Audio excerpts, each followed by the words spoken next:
बच्चों good morning sir. कैसे हैं आप लोग? अच्छे। Very good.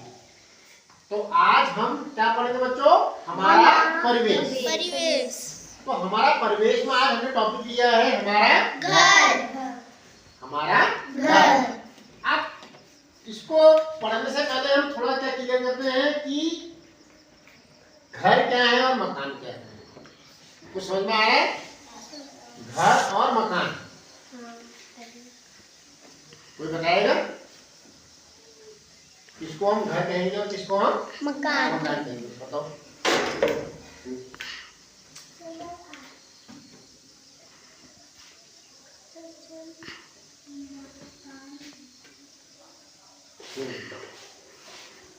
तो मैं इसको क्लियर कर देता हूँ। बैठो, पहले कुछ बातचीत कर लेते हैं, फिर आपसे पूछेंगे, ठीक है? तो घर जो होता है ये हमारे संबंधों पर होता है। आप लोग जब यहाँ से जाते हो तो आप अपने मकान में जाते हो, अपने घर जाते हो? घर कहते हो ना। घर मतलब जहाँ हमारे अपने लोग रहते हैं। और किसकी भावना होती है उसमें? हम की भावना। किसकी भावना होती है? हम की भावना कि ये मेरा, हमारे मम्मी पापा हैं या हमारे सगे संबंधी हैं, हमारे भाई बहन, तो हम की भावना होती है। तो मकान क्या है? एक ईंट, पत्थरों इत्यादि से बना हुआ एक ढांचा है, ठीक है? बना हुआ ढांचा है, ठीक है? हम पहले घर बनाते हैं कि पहले मकान बनाते हैं? पहले मकान बनता है ना। पहले क्या बनता है? मकान। फिर उसको क्या हम क्या बनाते हैं? अपने संबंधों से हम क्या बनाते हैं? घर। अपनी भावनाओं से उसको घर बनाते हैं, क्योंकि हम एक दूसरे के प्रति क्या होते हैं? समर्पित होते हैं। वहाँ पर सहयोग की भावना होती है। तो ये सब किसमें होती है? घर। यह एक ईंट, पत्थर, ढांचा इत्यादि, पत्थर, सीमेंट, लोहा, जो भी बोले, जो भी निर्माण करने वाली चीजें होती है उनसे बना हुआ क्या है? ढांचा है। लेकिन वो घर कब बनता है? जब हम उसमें अपनी भावनाएं, अपने व्यवहार आदि को रखते हैं, तब वो क्या बन जाता है? घर। तो इसमें हम की भावना है। Yes sir. हम सोचते हैं यहाँ पर कि हमारा भाई भी खूब बड़े हैं, हमारे आपके मम्मी पापा क्या सोचते हैं? हमारे बच्चे खूब बड़े, खूब तरक्की करिए। कहाँ पे भावनाएं आएंगी? घर में। तो आपने कभी देखा, आपने सुना भी होगा, यह मकान बिकाऊ है, कहीं पर लिखा होगा कि यह घर बिकाऊ है? नहीं। यानी मकान बिक सकता है लेकिन घर नहीं बिकता, भावनाएं नहीं बिकती हैं, ठीक है? तो क्या लिखा होता है? यह मकान बिकाऊ है, लेकिन यह घर बिकाऊ है कभी भी नहीं लिखा जाता। तो यहाँ पर हमारी भावनाएं होती हैं, हमारा व्यवहार होता है, तब वह एक मकान क्या बनता है? घर। एक घर वापस मकान नहीं बनता, एक मकान ही घर बनता है। बच्चों, अब इसमें और क्या होगा? घर में अपनापन है कि नहीं है? हमें हमारे घर में जितने लोग रहते हैं उनसे अपनापन है कि नहीं है? उनके दुख में हम दुखी होते हैं, उनके सुख में क्या होते हैं? सुखी। उनके खुशी में हमको क्या मिलती है? खुशी मिलती है। उनके गम में हमको दुख होता है। तो ये क्या है? अपनापन की भावनाएं हैं घर के अंदर। अगर हम उनके दुख में दुखी नहीं होते हैं, उनके सुख में सुखी नहीं होते हैं, तो वो क्या है? मकान रह जाएगा। यानी हम उसके अंदर रहते हैं, एक दूसरे से हम जुड़े हुए नहीं हैं, हमको उनके जुड़ाव नहीं है, तो क्या हो जाएगा? तो मकान ही रह जाएगा ना। तो ये सब किसमें है? इसमें, घर में।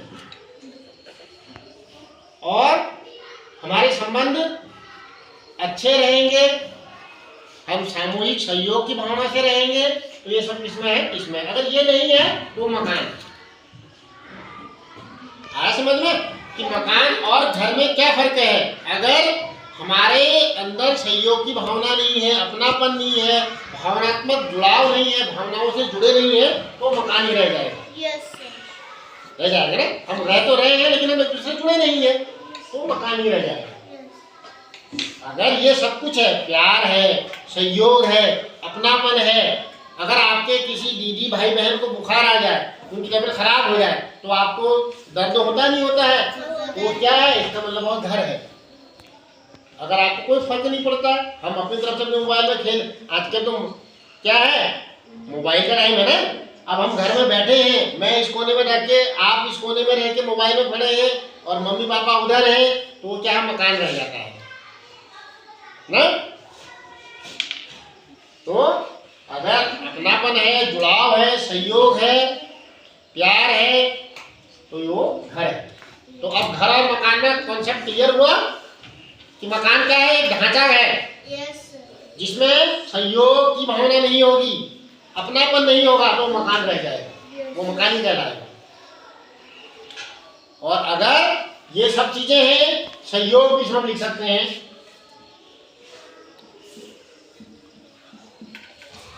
और क्या होगा, प्यार होगा ना, ये सब चीजें होंगी उसमें, तो वो घर बन जाएगा। तो ये अब कॉन्सेप्ट क्लियर है ना कि मकान कब मकान रह जाता है और कब वह घर बन जाता है। तो आपके उसमें हमारे घर था ना, तो मैंने पहले ये क्लियर करा था कि हम पहले मकान और घर का कॉन्सेप्ट क्लियर करें कि आप ये पहले समझ पाए कि हम किसको मकान कहें और किसको घर कहें। तो अब आप बताइए, मैं आपसे पूछता हूँ कि आप जहाँ पर रहते हैं वो मकान है या घर है? इसको मकान कहेंगे, मकान क्या लगता है आपको, बताओ। सब मकान होता है जिसमें हमारे लोग होते हैं, हाँ। हमारे सब हमारे प्यार से जुड़े होते हैं। घर या मकान? सब घर। घर। मकान क्या हो सकता है, जिसमें भावनाएं नहीं होंगी, रहे तो रहे होंगे लेकिन भावनाएं नहीं होंगी ना। तो आपका जो घर है वो घर है कि मकान है? सब घर। घर है। क्यों है? क्योंकि उसमें भावना है, आपको सब प्यार करते हैं और आप भी सबको प्यार करते हैं। Very good. और किसी को बेटा आप बताओ। हाँ, घर का, घर में क्या होगा, कोई भी एक चीज बता दो। मकान मकान ऐसा होता है जिसका कोई रहता है, मकान बनता है। हाँ। और घर में मतलब पूरा हमारा परिवार रहता है। वेरी गुड, ठीक है। प्रियांशी आप बताओ बेटा, कुछ बताओ, कुछ भी बताओ। आपके घर में कौन सी भावनाएं हैं, कोई भी भावना बता दो, या कोई भी ऐसा उसका विशेषता बताओ घर की। आपके लिए क्या है घर में, बताओ, बताइए। सब एक दूसरे के लिए दुख में दुखी होते हैं और एक दूसरे के लिए सुख में सुखी होते हैं। वेरी गुड, ठीक है। हाँ बताओ बेटा, बताइए। सर, जब तक ना घर में भावनाएं जुड़ती हो वो मकान है। मकान, बहुत अच्छी बात इसने बताई कि कोई भी घर जब तक उसमें भावनाएं नहीं जुड़ेंगी वो मकान ही होगा। होता है ना अमूमन कि हम घर में रहते हैं लेकिन अगर हम एक दूसरे से भावनाओं से नहीं जुड़े हैं तो वो क्या हो जाता है, सिर्फ मकान रह जाता है। होता है ना, माना आपको कोई तकलीफ हो रही है, आपको कोई पूछने वाला नहीं है, आपके कहने बच्चों अमूमन कि हम घर में अस्वस्थ हों, बीमार हों आप लोग, और आपको कोई पूछने वाला नहीं हो, तो वो क्या होगा, मकान है ना। जैसे इन्होंने बताया भी नहीं जिसने कि सर घर में, मकान में जब तक भावनाएं नहीं जुड़ती हैं वो क्या हो जाता है, मकान ही रह जाता है, घर नहीं बनता। तो ये भावनाएं हैं ना, एक दूसरे के सहयोग की भावना, एक दूसरे की क्या देखरेख की भावनाएं हैं, एक दूसरे के लिए दुख तकलीफ की भावनाएं हैं। तो मकान और घर का डिफरेंस आपको समझ में आ रहा ना, आ रहा ना। और कोई इसमें ऐड ऑन करना चाहेगा, कोई भी बच्चा? हाँ बताओ। सर, मकान ईंट पत्थरों से बना हुआ एक ढांचा है। हाँ, ईंट पत्थर लकड़ी लोहा जो भी उसमें लगता है बच्चों, उनसे बना हुआ क्या है, ढांचा है, उसमें भावनाएं नहीं है। तो आपको कॉन्सेप्ट क्लियर हो रहा ना कि क्या हमारे लिए हमारे घर हैं और हमारे मकान क्या हैं। तो दोनों चीज़ें क्लियर हो रही, क्लियर है ना। तो हम इस तरह इस टॉपिक को भी ओवर करते हैं, आप लोग इसको राइट करेंगे। अगर आप सबको हमारा यह वीडियो पसंद आया तो प्लीज़ लाइक और शेयर कीजिएगा, और हमारा चैनल कूल कमलेश सब्सक्राइब कीजिएगा। आप सबका समय शुभ हो, आप सबका धन्यवाद।